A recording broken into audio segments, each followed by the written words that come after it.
Bukavu, jeudi soir, en plein cœur de la ville. Un braquage éclair secoue le centre-ville et relance les inquiétudes sur la montée vertigineuse de l'insécurité au sud Kivu.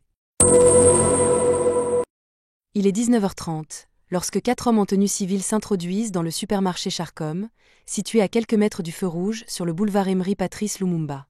Les caméras de surveillance les montrent se faisant passer pour de simples clients. Rien ne laissait présager le chaos qui allait suivre.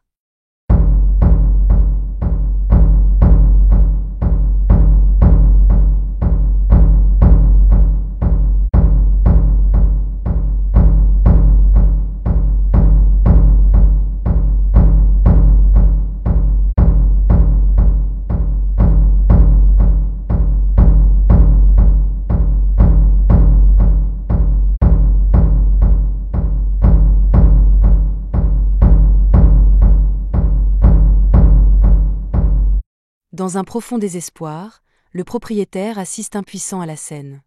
Il regarde, figé, incapable de réagir face à la violence soudaine. Depuis l'arrivée du M23 dans la région, l'insécurité à Bukavu ne cesse de s'aggraver.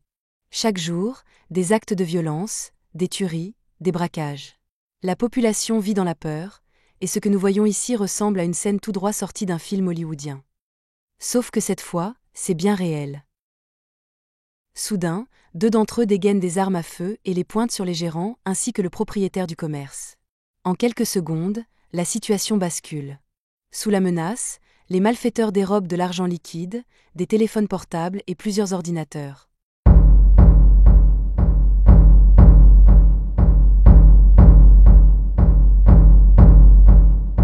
Ce braquage spectaculaire, en pleine zone commerciale, sème la panique parmi les habitants et relance la colère contre l'inaction des autorités locales. Inséré témoignage, on vit avec la peur au ventre.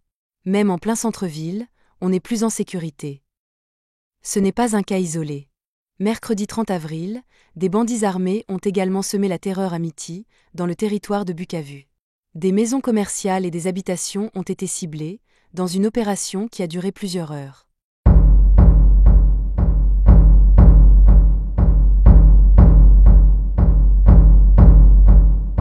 Pour se frayer un passage et décourager toute intervention, ils tirent plusieurs coups de feu avant de prendre la fuite. L'opération, rapide et bien orchestrée, n'aura duré que 6 minutes. Bukavu, autrefois réputé pour sa douceur de vivre, fait aujourd'hui face à une insécurité galopante. Les autorités seront-elles à la hauteur pour inverser la tendance ?